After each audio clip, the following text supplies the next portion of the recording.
다스리고 백성을 구하는 리더의 이야기, 경세재민 촉의 정혜경입니다. 한 통계 자료에 따르면 우리나라의 산업재해 발생 사고는 연간 13만 명 이상, 그리고 약 2천여 명이 넘는 근로자가 사고 또는 질병으로 목숨을 위협받고 있습니다. 사업장에서 일어나는 인명피해와 경제적 손실, 이른바 산업재해가 일어나지 않기 위해서 어떤 지원과 대책들이 필요할까요? 오늘 경세재민 촉에서는 산업재해예방 전문 서비스 기관 안전보건공단 안종주 이사장님 모시고 이에 대해 이야기 나누겠습니다. 1년에 숨지는 근로자가 약 2천 명이 넘습니다. 사고로 사망하는 사람은 한 800명 안팎이고요. 연간 한 36조 원, 어마어마하네요. 100만 명의 고용을 매년 계속할 수 있는 그런 돈입니다. 산재 예방은 안전과 보건의 두 날개로 날아야 된다. 네.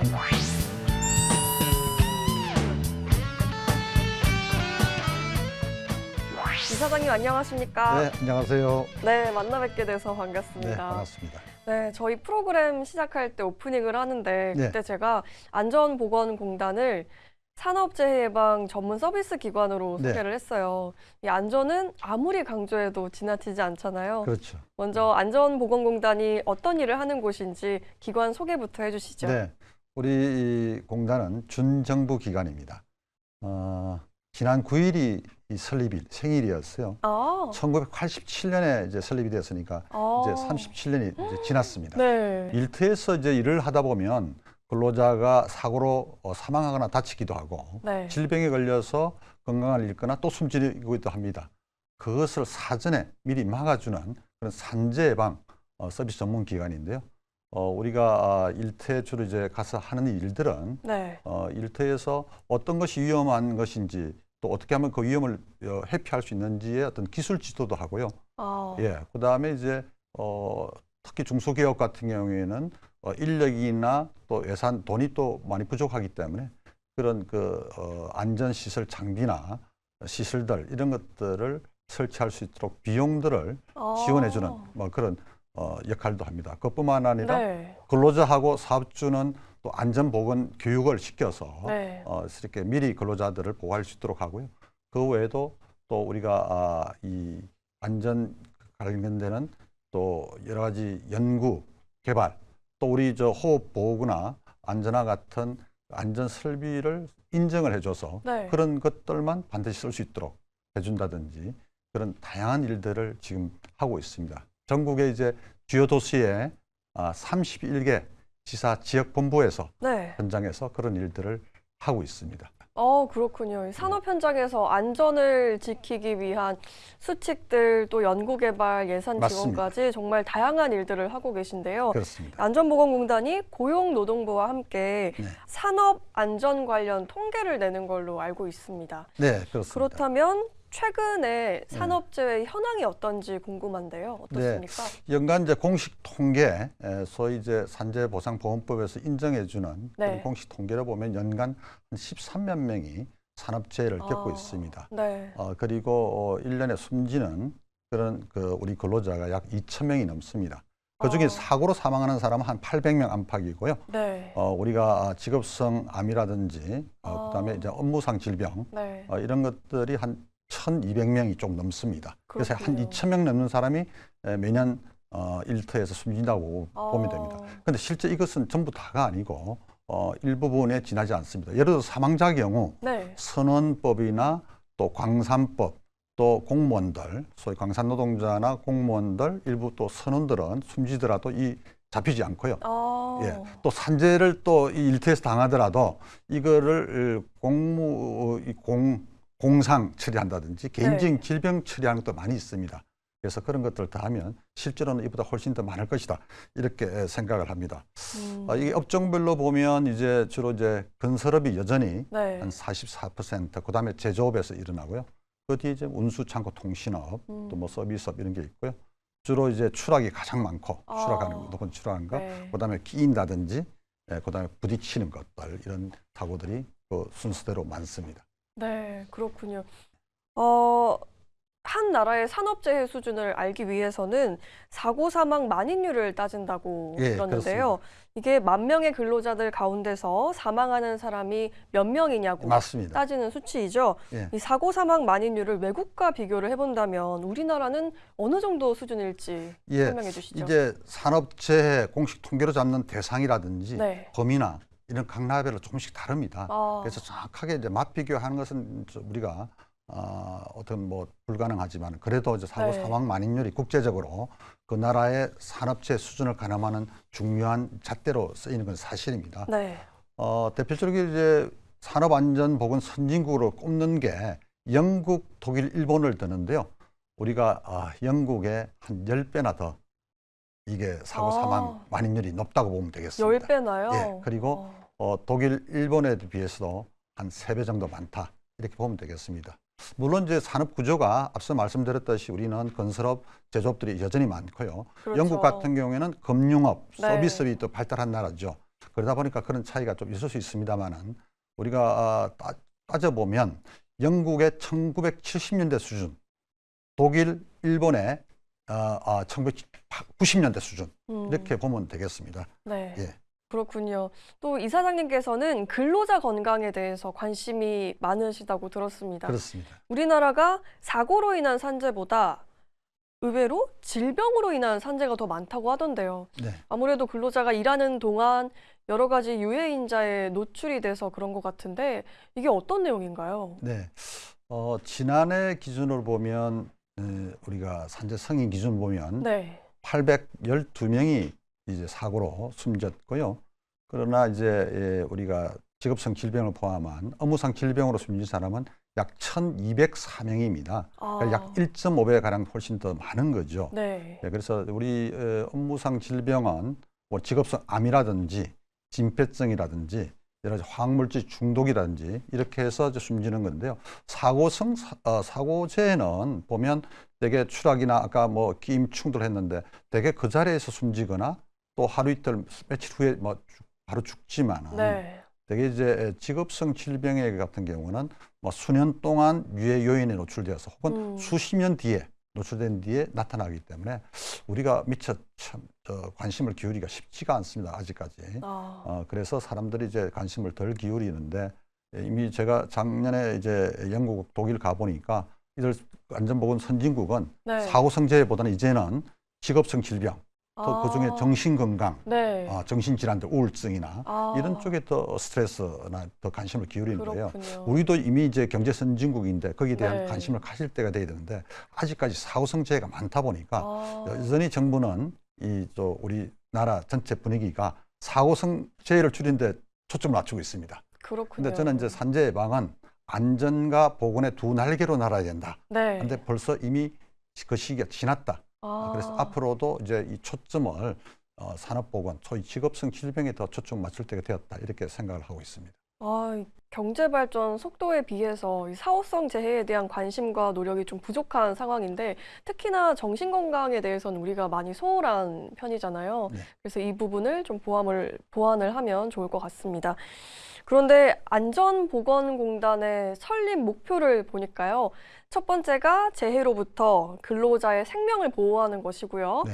또 두 번째가 산업재해 예방을 통한 국가경제 기여라고 되어 있더라고요. 그렇습니다. 산재가 일어나면 인명피해는 물론이고 경제적인 손실도 어마어마한 거죠. 예, 지금 지난해 기준으로 보면 네. 연간 한 36조 원. 36조 원이요? 이게 어떤 돈이냐면 연봉 3,600만 원인 근로자가 네. 100만 명이 1년에 받는 돈에 해당됩니다. 그러니까 우리 산업재해로 인한 피해가 어마어마하네요. 100만 명의 고용을 매년 계속할 수 있는 그런 돈인 거죠. 예, 서울시 예산의 1년 예산의 한 75%에 해당됩니다. 어마어마한 돈입니다. 네. 물론 이제 경제적인 것뿐만 아니라 일터에서는 기업들은 노동자가 숨지거나 다쳐서 오랫동안 일터에 복귀하지 못하니까 노동력 상실이죠. 네. 또 생산성 저하로 이어지죠. 그런 여러 가지 문제가 있고 또 가족으로서는 경제 주체가 또 숨지기 때문에 가정의 비극일 뿐만 아니라 가정이 해체되는 것까지. 그래서 이건 우리 산업재해는 단순히 일터의 근로자의 문제가 아니라 우리 사회의 문제, 국가의 문제다. 네. 또 국가 경제에 관한 문제다. 이렇게 생각하시면 되겠습니다. 그렇군요. 산업재해를 막는 것이 국민을 보호하고 그뿐만 아니라 경제를 지키는 일이라고 생각이 듭니다. 네. 안전수칙을 잘 지켜준다면 산업재해도 일부 막을 수 있을 텐데요. 대폭 줄어들죠. 네, 2022년 1월부터 중대재해처벌법이 시행이 됐죠. 또 네. 24년도에는 5인 이상 50인 미만 사업장까지 확대가 됐고요. 이런 5인 이상 50인 미만 사업장 같은 경우에는 근로 환경이나 작업 환경이 열악해서 안전에도 굉장히 취약할 것 같습니다. 실제로 얼마나 많은 사고가 발생하는 건가요? 예, 지금 5인 이상 50인 미만 기업들이 이제 한 83만 개 정도 되는데요. 전체 우리 사업장의 한 27%를 차지하고 있습니다. 네. 근데 실제로 일어난 사고는 전체의 한 44%를 차지하고 있습니다.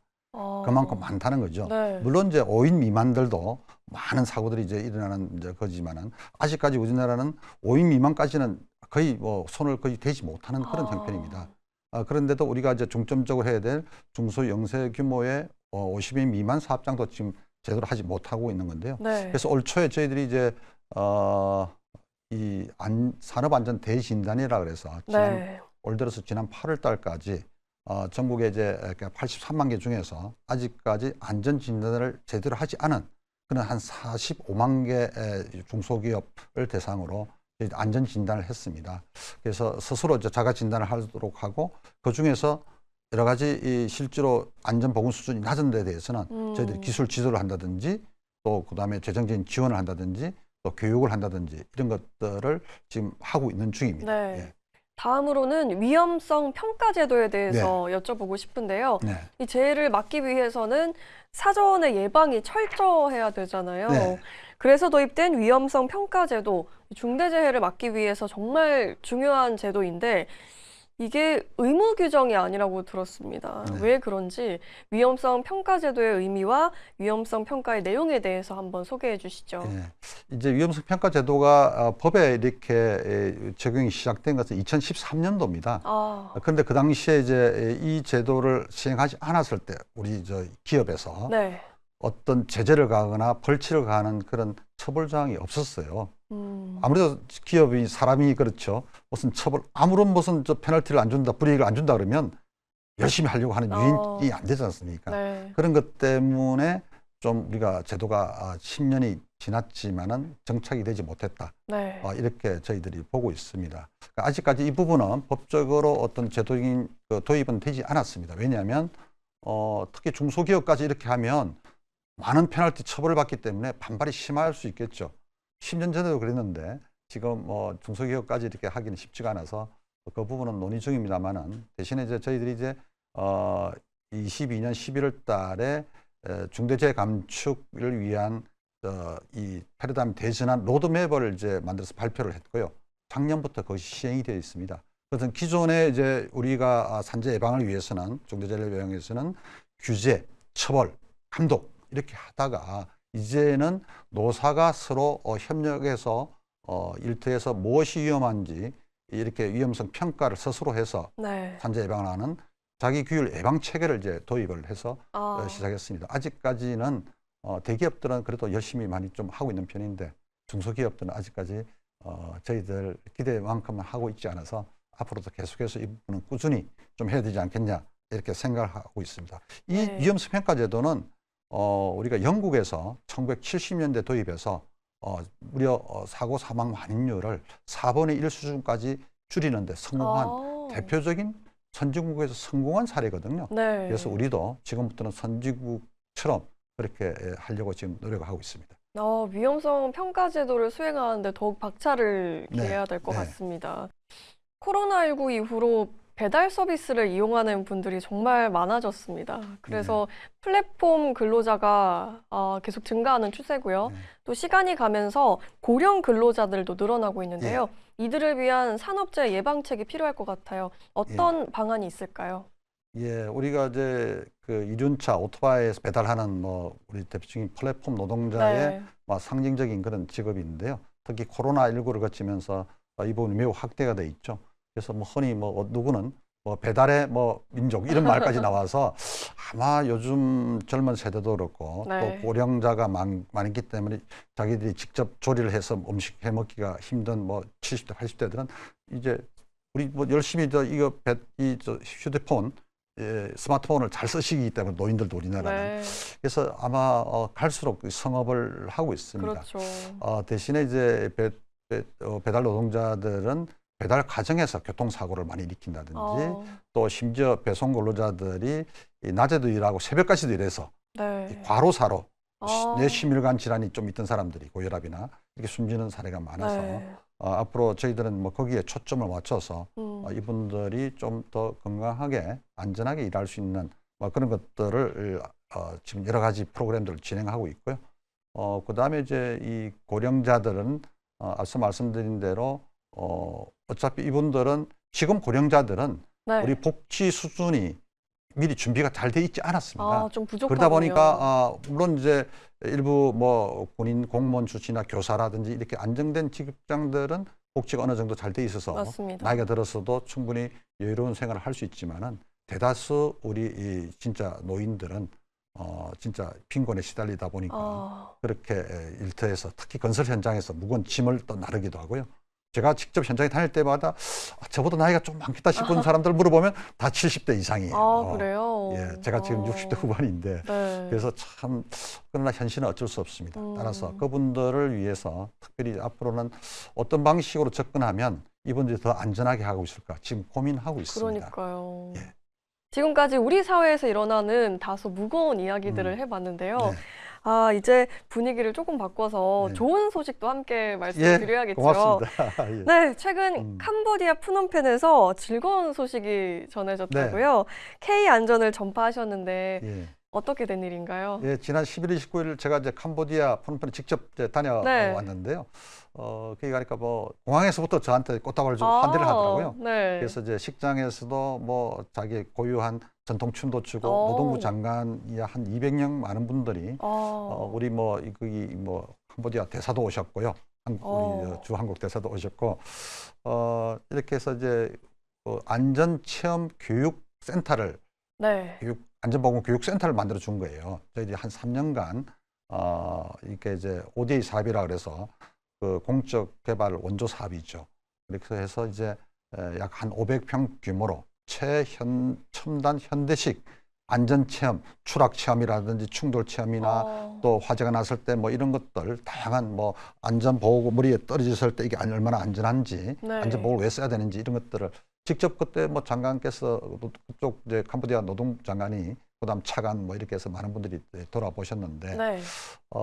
참 가슴 뿌듯하더라고요. 어. 저희도 이제 설비도 지원을 그렇게 해줬고 네. 강사도 교육을 시켜서 그 나라 어. 직접 이제 저희들이 계속해서 강사 교육을 할 수는 없으니까 직접 그 강사를 해서 캄보디아의 산업안전보건을 이끌 사람들을 거기서 길러내고 또 네. 한국에 와서 일할 사람들을 또 사전에 교육시켜서 하는 그렇게 했는데요. 어. 앞으로 이 나라뿐만 아니라 앞으로는 저희들 인도네시아라든지 라오스, 몽골 이렇게 계속 필리핀 이렇게 좀 넓혀 나갈 생각입니다. 우리가 과거에 뭐 50년, 60년대나 미국이나 외국의 원조를 또 뭐 스웨덴이나 많이 받았듯이 그렇죠. 이제는 그렇게 좀 우리 이 후진국이나 개발도상국가한테 뭐 다양한 분야에서 K-팝 그다음에 K 뭐 드라마 이런 것만 우리가 네. 퍼뜨릴 게 아니라 K 안전도 우리가 퍼뜨려야 되지 않나 그렇게 생각합니다. 이렇게 바다 건너 해외까지 가서 K 안전을 전파를 해주시고요. 그런데 또 안전에 대한 경각심을 높이기 위해서 여러 가지 교육 방안을 마련을 중이신데 색깔과 관련해서 색을 이용해서 안전을 높이는 그런 방안을 마련 중이시라고요. 좀 놀랐는데요. 어떤 내용인가요? 예, 색을 이용해서 네. 좀 색다른 안전을 우리가 추구하는 그런 건데요. 색다른? 네. 예, 우리가 뭐 제가 이제 모토를 내건 게 색적 안전이다. 색적 안전, 꼭 색이 곧 안전이다. 이런 모토를 걸고 네. 올해부터 이제 본격적으로 이제 준비 작업과 함께 뭐 시범 사업이나 이렇게 하고 있습니다. 작년 11월 달에 제가 호주 시드니에 세계 안전보건 대회에 참석을 했는데 거기에 약간 낮에 시간이 있어서 비가 오는 날 가보니까 전부 다 형광녹색 그 헬멧이나 복장이나 배달통이 돼 있는 것을 타고 배달을 하는 사람을 여러 사람을 봤습니다. 아, 저거구나.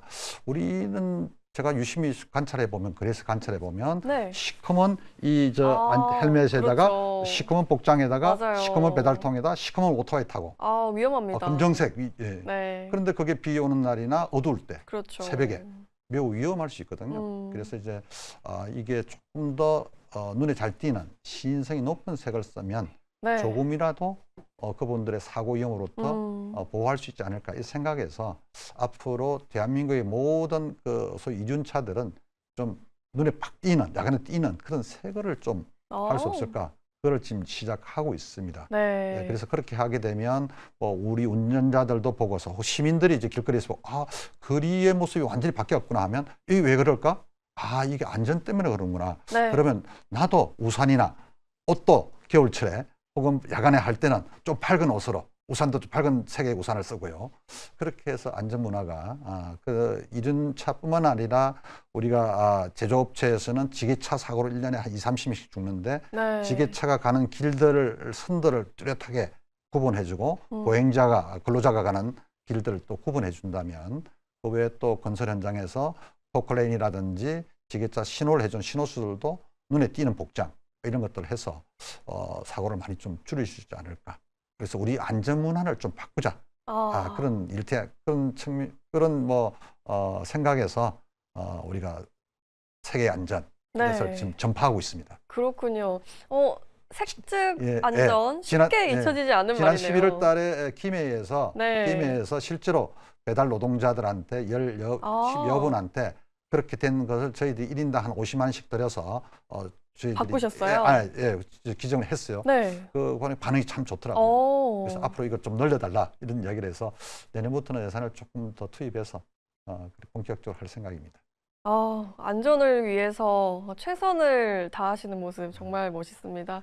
마지막으로 겨울철 산업 현장의 안전 주의 사항과 함께 안전을 위한 당부의 말씀 부탁드립니다. 예, 겨울철도 우리가 이 산재가 일어날 위험성이 높은 계절입니다. 춥잖아요. 사람이 그렇죠. 움츠러들고 또 소주문에 손을 넣거나 이렇게 할 가능성이 많아서 빙판길이나 눈이 온다든지 또 계단을 오르내릴 때요. 우리가 건설 현장에서 이렇게 자칫 그런 상태에서 하면 추락이나 넘어지더라도 중대재해로 이어질 가능성이 높고요.